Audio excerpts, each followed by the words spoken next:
Kitchen, we are here in solidarity with the anonymous victims enslaved and viciously killed under the guise of fine dining. These innocent individuals care not whether their body parts end up in a restaurant whose chef boasts a Michelin star or on a supermarket shelf as Knorr stock powder.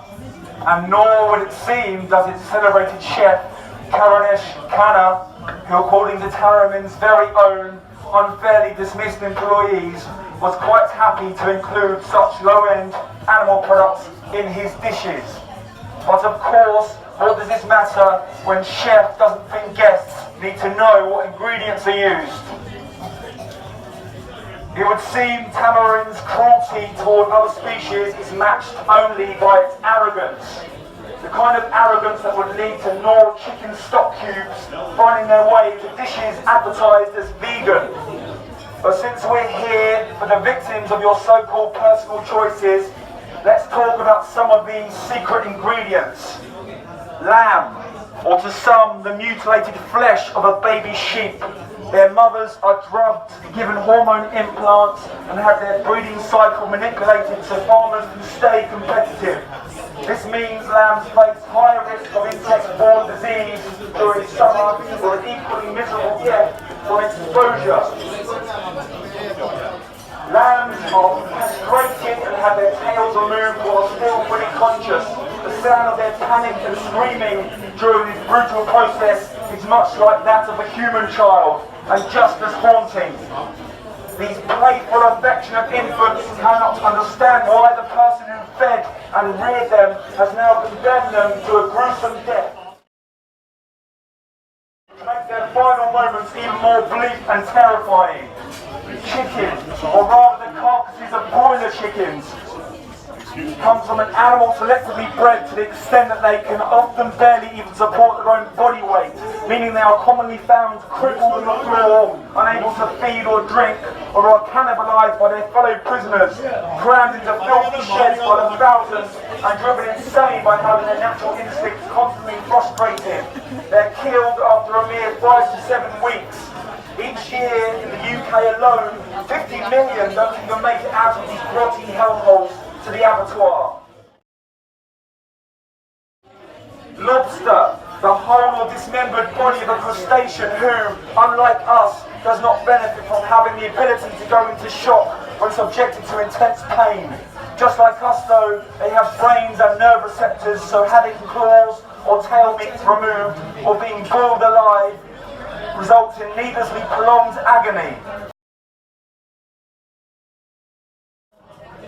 Calamari, not as exotic or enticing without the euphemism.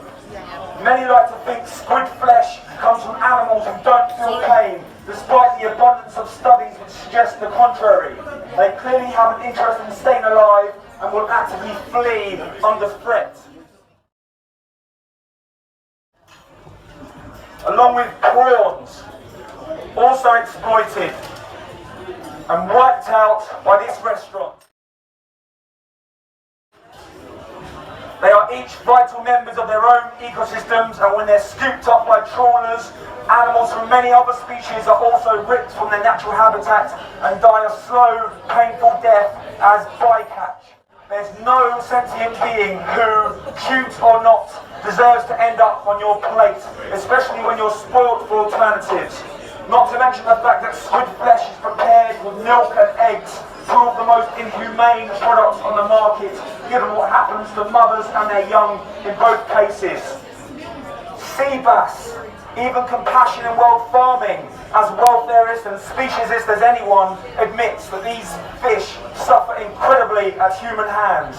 On farms they're kept in appalling conditions where disease and parasites thrive. In death, they're asphyxiated, crushed, gutted alive, or dumped into cold storage while still fully conscious.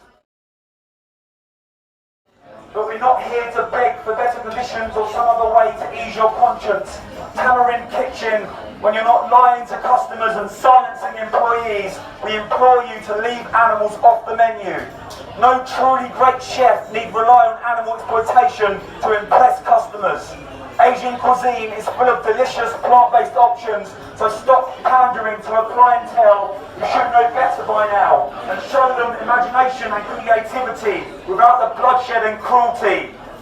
It's not food! It's violence! It's not food! It's violence! It's not food! It's violence! It's not food! It's violence! Animals feel pain! Just like us! Animals deserve respect! Just like us! Animals love their families! Just like us! Animals hate cages! Just like us! Animals want freedom! Just like us! Animals hate slavery! Just like us! There's no excuse! For animal abuse! There will never be an excuse! For animal abuse! Convenience is not an excuse! For animal abuse! Status is not an excuse! For animal abuse! Culture is not an excuse! For animal abuse! Lack of culture is not an excuse! For animal abuse! Not food! It's violence! It's not food!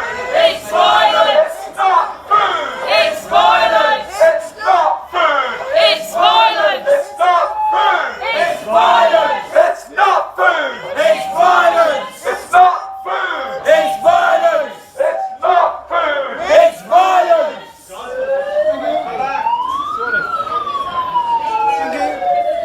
We want freedom! For the animals! We want justice! For the animals! We want freedom! For the animals! We want justice! For the animals! Murder is a lie! Animals do not want to die! These playful, affectionate infants cannot understand why the person who fed and reared them has now condemned them to a gruesome death, which makes their final moments all the more bleak and terrifying. There's no sentient being who, cute or not, deserves to end up on your plate, especially when you're spoilt for alternatives. So stop pandering to a clientele who should know better by now, and show them imagination and creativity without the bloodshed and cruelty. It's not food! It's violence! It's not food! It's violence! It's not food! It's violence! The kind of arrogance that would lead to Knorr chicken stock cubes finding their way into dishes advertised as vegan.